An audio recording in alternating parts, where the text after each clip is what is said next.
Olá, queridos irmãos e irmãs, você sabe qual é o idioma que os anjos falam? Tem ideia de por que Paulo escreveu lá em 1 Coríntios 13 sobre a língua dos anjos? Eu sou o presbítero André Sanches do blog esboçandoideias.com e hoje eu vou te ajudar a entender o que significa a língua dos anjos. Será que é uma língua estranha que só é falada lá no céu? Você vai entender tudo sobre esse assunto hoje. Então, vamos comigo para minha lousa de explicações aprender mais sobre esse tema. Vamos lá? A pergunta de hoje completa do nosso leitor é a seguinte: muito se discute a respeito do dom de línguas na Bíblia, se ele ainda existe hoje em dia ou não. Um texto que me intriga muito é 1 Coríntios 13:1, onde Paulo fala a respeito das línguas dos anjos. Que línguas são essas? Seria esse falar em línguas que vemos muitas pessoas falando nas igrejas e que não entendemos muito bem?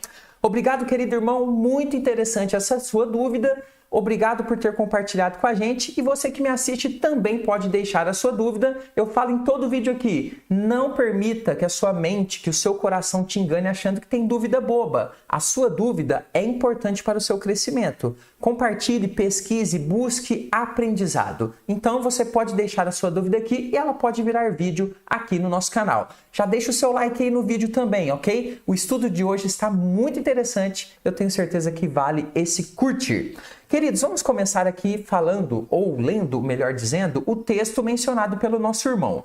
1 Coríntios 13:1, que diz o seguinte: ainda que eu fale as línguas dos homens e dos anjos, se não tiver amor, serei como o bronze que soa ou como o símbolo que retine. Queridos, esse texto aqui confunde muitas pessoas que tentam então entender que línguas seriam essas, tanto de homens como de anjos que Paulo menciona nesse texto. Fique comigo até o final que hoje você vai ter um aprendizado profundo de interpretação bíblica. As três principais interpretações que você vai encontrar por aí, diante de estudos de muitos teólogos, são essas três principais aqui. Paulo estaria falando de línguas estranhas, ou seja, línguas que não têm a ver com o idioma aqui do nosso mundo, línguas que só os anjos sabem e são estranhas para nós. Paulo estaria falando aqui numa linguagem figurada chamada hipérbole? Ou Paulo estaria falando de uma comunicação que acontece entre os seres celestiais lá no céu? Por isso ele fala línguas dos anjos. Nós vamos entender então essas possibilidades. Eu vou apontar para você aquela que eu acredito mais e que eu vou defender então aqui no estudo de hoje. E nós vamos começar respondendo a seguinte questão: qual é o idioma falado pelos anjos? Você já se perguntou isso? Será que existe um idioma, uma língua que os anjos falam? Queridos, é nesse momento que você se inscreve aqui no canal. Irmãos, aqui nesse canal é Bíblia pura. Você precisa se inscrever. Temos tido estudos aí frequentes de segunda a sexta às 15 horas. Então, para você não perder nenhum e crescer na palavra de Deus, faça sua inscrição. Clique aí agora, marque as notificações para receber e coloque na sua agenda, passe por aqui sempre para estudar um estudo especialmente feito para o seu crescimento. A primeira coisa a se compreender sobre esse texto, 1 Coríntios 13:1, sobre a língua dos anjos, é que a Bíblia em nenhum momento menciona que existam línguas, idiomas especiais que anjos falam. Mas, presbítero, como que você pode afirmar isso? Olha só, irmãos, sempre que anjos são mencionados conversando com pessoas na Bíblia, eles falam a língua da pessoa e não uma língua própria que poderia ser chamada de língua dos anjos. Sendo assim, nós não temos nenhum elemento para afirmar que os anjos tenham um idioma deles, um idioma celestial.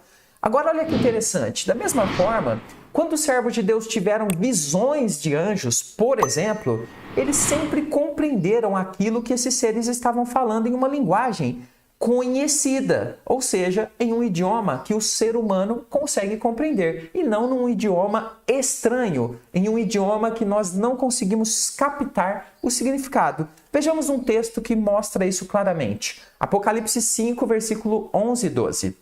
Observe então aqui João dizendo o seguinte: vi e ouvi. Então observe que ele ouviu uma voz de muitos anjos ao redor do trono dos seres viventes e dos anciãos, cujo número era de milhões e milhares de milhares.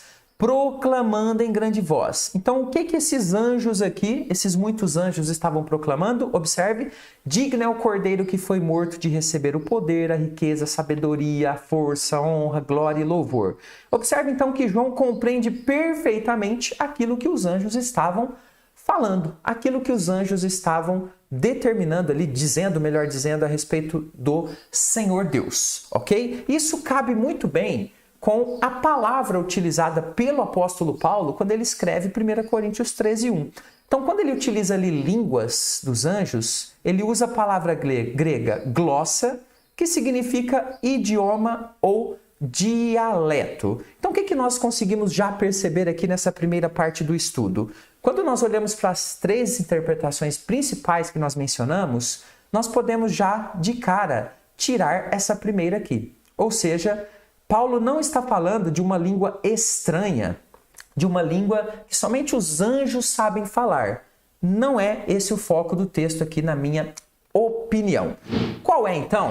Nós vamos trabalhar aqui agora essas 2 outras possibilidades. E eu vou defender aquela que eu acho mais possível aqui, mais correta dentro do contexto, que é essa figura de linguagem chamada hipérbole, mas também combinada um pouco com essa terceira. E eu vou te explicar exatamente em detalhes tudo isso.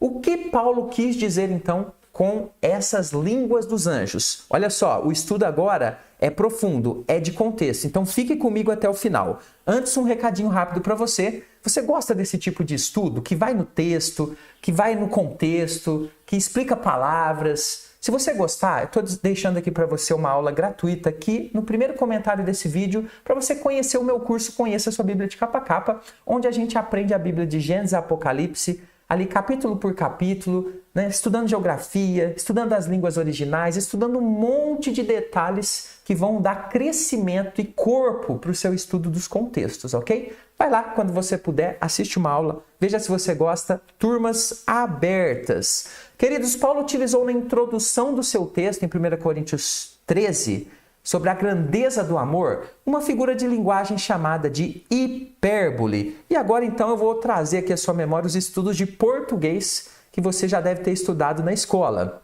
A hipérbole é uma figura de linguagem retórica, ou seja, para comunicação, para comunicar coisas, que corresponde ao exagero com efeitos enfáticos no sentido das palavras ou nas frases. Ou seja, utiliza-se o exagero para dar mais peso a uma informação que você quer falar. Vamos a um exemplo bem prático? Hoje eu estou morrendo de fome.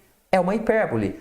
Eu e você, quando a gente fala estou morrendo de fome, não estamos morrendo de fato, definhando ali, em alguns minutos vamos falecer. Não, é um exagero para dizer que nós estamos com muita fome.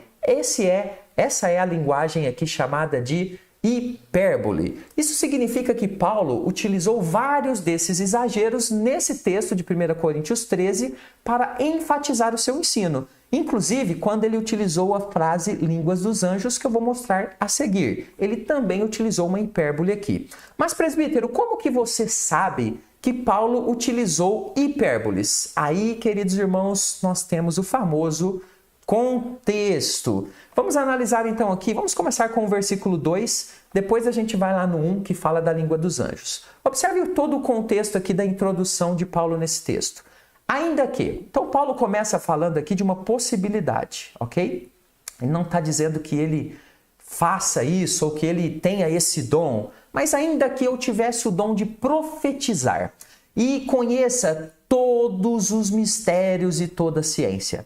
Queridos irmãos, observe que claramente Paulo utiliza aqui o recurso da hipérbole, já que para um ser humano comum, mesmo aquele mais inteligente, é impossível conhecer todos os mistérios e toda a ciência. O que Paulo está dizendo aqui é que ele podia ter todo o conhecimento existente nessa face da terra e até mesmo os mistérios maiores que as pessoas têm dúvidas. Se não tivesse amor, isso para nada serviria, seria apenas conhecimento para orgulho próprio. Como alguém pode conhecer todos os mistérios e toda a ciência? Queridos, temos um exagero proposital aqui de Paulo para enfatizar o argumento do seu ensino, que o amor é a base de qualquer conhecimento, ainda que seja o maior possível que alguém pudesse ter ou inimaginável Paulo está utilizando então aqui uma hipérbole. Mas tem mais, observe a sequência do versículo que diz o seguinte, 1 Coríntios 13:2 ainda. Ainda que eu tenha tamanha fé. Observe que ele continua falando aqui dessas comparações. Ainda que eu tenha tamanha fé a ponto de transportar montes. Se não tiver amor, nada serei. Transportar montes é uma hipérbole. Queridos irmãos, nós sabemos que não tem montanhas por aí, ainda que haja fé da maior possível. Nós não temos ali como tirar uma montanha de um lugar e colocar em outra. Nós temos aqui a famosa figura de linguagem hipérbole. Paulo está então enfatizando aqui no seu ensino que a maior fé, que poderia até mesmo transportar um monte, sem o amor, ela seria vazia. Esse é o objetivo. Você já viu alguma montanha mudar de lugar por causa de alguém que exerceu a sua fé? É óbvio que não.